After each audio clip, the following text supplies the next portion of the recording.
నిలబడిన ఒక స్వరూపంలో కనిపిస్తుంది అమ్మవారు. అవునవును. చాలా సౌందర్యవతిగా కూడా అమ్మవారు. అంటే ఈ కన్యకా పరమేశ్వరి ఆవిడ ఆర్యా పరమేశ్వరి యొక్క అమ్మవారి యొక్క స్వరూపంగా జన్మించింది. చాలా చిత్రమైన కథ చెప్తారు.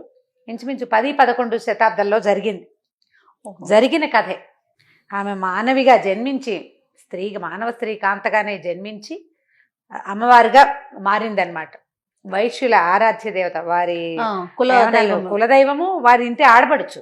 ఓహో, వైశ్యుల కుటుంబంలోనే జన్మించింది ఆవిడ, అందుకని ఎక్కువగా కనిపిస్తూ ఉంటారు. ఆమె వాళ్ళ ఇలవేల్పు. నగరేశ్వర స్వామి, వాసవి కన్యకా పరమేశ్వరి అమ్మవారు ఇద్దరు ఒకే దేవాలయంలో దర్శనమిస్తారు మనకి. చాలా ఊళ్ళల్లో కనిపిస్తుంది.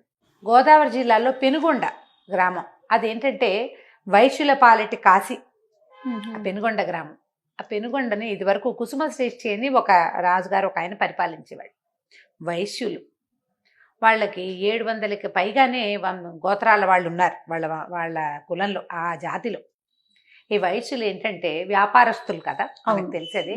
మొదట గోమతులు అనేవాళ్ళు. వీళ్ళని గోమతి అంటే గోవుని పూజించేవాళ్ళు. గోవే వాళ్ళ ఆరాధ్య దైవం. అందుకని ఆ గోమతి క్రమంగా కోమటిగా మారిందంటారు. ఓహో, క్రమంగా కోమటిగా మారింది.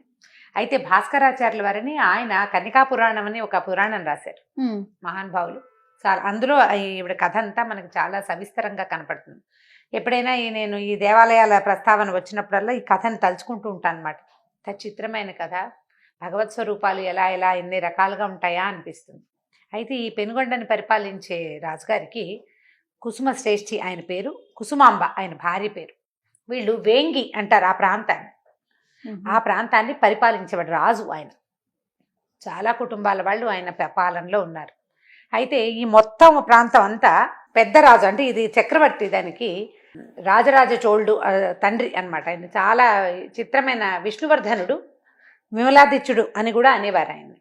ఆయన పాలనలో ఉండేది ఈ చిన్న ప్రాంతాన్ని. ఈ వేగినాడుని ఈయన కుసుమ శ్రేష్ఠి పరిపాలించేవారు. ఆయనకి చాలా కాలం సంతానం కలగలేదట. సాధారణంగా అప్పటి కాలం అంతా ఏంటంటే రాజులకు సంతానం ఉండాలి, వాళ్లే మళ్ళీ రాజవ్వాలనే నియమాలు ఉండేవి కదా. అయితే వీళ్ళు తమ గురువైన భాస్కరాచార్యుల వారిని చాలా ప్రార్థించారు సంతానం కోసం. ఆయన ఏమన్నారంటే, దశరథ మహారాజు చేసినట్టుగా నువ్వు కూడా పుత్రకామేష్టి చేయమన్నారు. దశరథ మహారాజు పుత్రకామేష్టి చేసింది ఎప్పుడు? త్రేతాయుగం నాడు. అప్పటి విధానానికి మళ్ళీ కలియుగపు విధానం, మధ్యలో యుగం మారింది కదా, యుగ ధర్మాలు మారినాయి, కొంత విధానం మారింది. ఈ విధానం ప్రకారం పుత్రకామేష్టి చేశారు. యజ్ఞఫలంగా వారికి 2 పళ్ళు చేతిలో పెట్టారట. ఈ పళ్ళు 2 భుజించండి యజ్ఞప్రసాదంగా అని.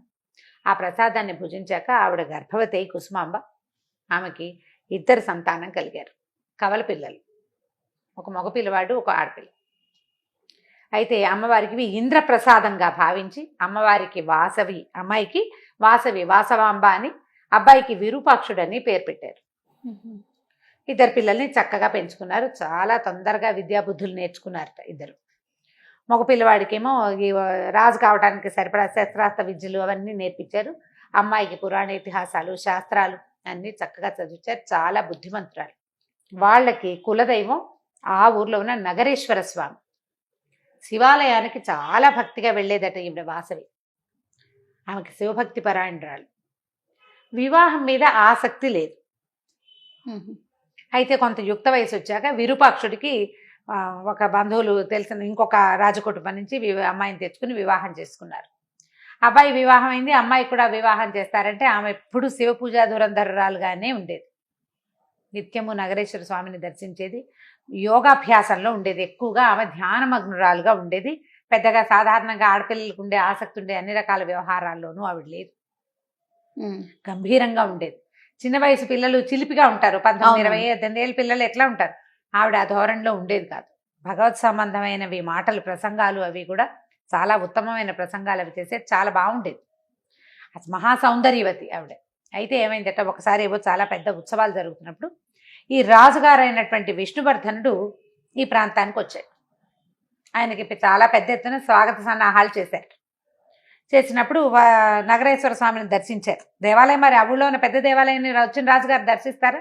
ఆ నగరేశ్వర స్వామిని సందర్శించే సమయంలో స్వామివారి సేవలో పాల్గొంటున్న ఈ వాసవాంబని ఆయన చూశాడు. చూసి మహాసౌందర్యవతి అని ఈవిడ్ని వివాహం చేసుకోవాలని భావించాడు. వీళ్ళకి కబురు చేశాడు. కబురు చేసేసరికల్లా ఆవిడ నాకు వివాహం మీద ఆసక్తి లేదు, నేను వివాహం చేసుకోను అని చెప్పింది. ఇప్పుడు ఆయన ఎలాగైనా సరే నాకు అమ్మాయి కావాల్సిందేనన్నాడు. వీళ్ళేమో వైశ్యులు, ఆయన క్షత్రియుడు. జాతి కులమత భేదాలు చాలా ప్రత్యేకంగా ఉండే రోజులు. ఏ కల్ట్ వాళ్ళు వారినే వివాహం చేసుకోవాలి. అప్పుడు నియమం, కులాచారాలు తప్పకూడదు. మన పిల్లని వైశ్యుల పిల్లని తీసుకెళ్లి క్షత్రియుడికి ఇవ్వటం ఏమిటని చాలా కొంతమంది డిఫర్ అయ్యారు. ఆయన బలిమినైనా ఈ అమ్మాయిని తీసుకెళ్తాను, గాంధర్వ విధినైనా వివాహం చేసుకుంటానన్నాడు. మన రాజుగారు ఏం చేశారంటే తమ గురువైన భాస్కరాచార్యుల వారి అనుమతితోటి తమ గోత్రాల వాళ్ళ, తమ వంశం వాళ్ళందరినీ, తమ జాతి వాళ్ళందరినీ ఒక మీటింగ్ పెట్టారు. ఏం చెయ్యాలి ఇప్పుడు అని. 714 గోత్రాల వ్యక్తులు ఉన్నారు, కుటుంబాలు ఉన్నాయి వాళ్ళ పాలనలో, వాళ్ళు మొత్తం అందరూ సమావేశమయ్యారు. కొంతమంది ఏమన్నారంటే రాజు దండెత్తి వస్తానంటున్నాడు, రక్తపాతం ఎందుకు, రాజు అడిగినప్పుడు ఇచ్చేయాలన్నారు. 102 గోత్రాల వాళ్ళు మాత్రం ఒప్పుకోలే. కులాచారం తప్పకూడదు, అమ్మాయికి ఇష్టం లేదు, అసలు ఆమె వివాహం చేసుకోవడానికి సుంకురాలు కాదు, ఆమె నేను నగరేశ్వర స్వామివారి సేవలోనే గడుపుతానంటుంది. ఈ 102 గోత్రాల వాళ్ళు ఒప్పుకోలేదు. మిగిలిన వాళ్ళంతా మరి ఇంకేం చేస్తాను, రాజుతోటి యుద్ధం, రక్తపాతం. ఎక్కువ మంది ఒప్పుకున్నారు. ఒప్పుకునేసరికల్లా ఈ సభ జరుగుతుంటే ఆవిడ కూడా వాసవాంబ వచ్చిందట. అక్కడికి వచ్చి ఇంత హింస అవసరమా, యుద్ధం చేయడానికి 102 సిద్ధపడ్డారు. హింస వద్దు, అహింస పద్ధతిలో వెళ్దాం, నేను అగ్ని ప్రవేశం చేస్తాను, ఆత్మాహుతి అయినా చేసుకుంటాను కానీ వివాహం కుదరదు. ఈ 102 గోత్రాల వాళ్ళు అమ్మ నువ్వు ఆత్మాహుతి చేసుకుంటే నీతో పాటు మేము కూడా చేసుకుంటామన్నారు. ఆమె ఒప్పుకుంది. గోదావరి నదీ తీరంలో 102 కుండాలు పెట్టారట. ఈవిడికి ఇంకో కుండ, 102 కుండాలు. వాళ్ళు ప్రతి కుటుంబం అందరూ ఆహుతి అవ్వద్దు, కుటుంబానికి ఒక్కొక్క దంపతులు చొప్పున వచ్చారు. 102 మంది దంపతులు అంటే ఎంతమంది, 204 మంది. ఈవిడ 205 మంది మొత్తం స్వచ్ఛందంగా అగ్నికి ఆహుతైపోయారు. ఇప్పుడు మన ఆత్మాభిమానం కంటే వేరేంది లేదు, మించింది లేదు. రక్తపాతం వద్దు. ఇప్పుడు యుద్ధం చేస్తే అతను పెద్ద సైన్యాన్ని తీసుకొస్తాడు. ఇప్పుడు ఎంత కాదని యుద్ధం చేసినా మరణాలు తప్ప వాళ్ళు పోతారు, వీళ్ళు పోతారు. అవును. దాని బదులు నేను వెళ్ళిపోతాను, నాకు భగవంతుడిలో లీనమవటమే నా ఆసక్తి. అయితే ఈ మిగిలిన వాళ్ళంతా రెడీ అయ్యారు. ఈమె వాళ్ళకి ఏమనిపించిందంటే ఈమె ఏదో భగవదంశ, ఇంత గట్టిగా మరణానికి కూడా సిద్ధపడేటువంటి, ఆత్మాహుతికి కూడా సిద్ధపడుతున్నటువంటి ఆమెనమ్మా నువ్వు ఏ దేవతాంశవి అని అడిగితే వెంటనే అమ్మవారు ప్రత్యక్షమైందట చతుర్భుజిగా. అక్కడ ఆర్యా మహాదేవి అంశతోటి జన్మించాను నేను, వైశ్యుల ఆత్మాభిమానాన్ని, వారి యొక్క త్యాగాన్ని ప్రపంచానికి తెలియజేయటమే నా ఉద్దేశం అని చెప్పి మానవ స్వరూపంతో అగ్ని ప్రవేశం చేసేసింది. దండెత్తి వచ్చాడు ఆయన, రాజు వచ్చేసాడు, విష్ణువర్ధనుడు వచ్చేసి ఎప్పుడైతే ఈమె ఇట్లా అగ్నిలో కాలిపోతూ కనపడిందో ఆయన రక్తం కక్కుని మరణించాడు. ఆవిడ తమ్ముడు విరూపాక్షుడు రాజు అవ్వాలి, అతను యువరాజు పట్టాభిషేకం చేశారు. ఈ సంగతి తెలిసినటువంటి రాజరాజ నరేంద్రుడు, ఆయన యొక్క కుమారుడు, ఆఖ మేఘాల మీద వచ్చాడు. వచ్చి తన తండ్రి చేసిన తప్పుకి క్షమాపణ అడిగి, అహింస కోసమే, ఏ హింస జరగకూడదు, మరణాలు సంభవించకూడదు, రక్తపాతం జరగకూడదని ఆ మహాతల్లి ఇట్లా ఇంత ఆత్మాహుతికి సిద్ధపడితే ఆమెను గౌరవించి 102 కుటుంబాల వాళ్ళు ఆత్మాహుతి చేసుకుంటే ఇంకా దేని మీద మనం మాట్లాడుకుని యుద్ధం చేసుకోవాలి, సౌభ్రాతృత్వాన్నే నెలకొల్పుదామని చెప్పి ఇతని క్షమాపణ అడిగి ఎక్కడైతే ఆమె ఆత్మాహుతి చేసుకుందో ఆ పెనుగొండలోనే అక్కడ ఒక ప్రతిమా స్వరూపంగా ఆమెను వెలయించి దేవాలయం కట్టించాడు.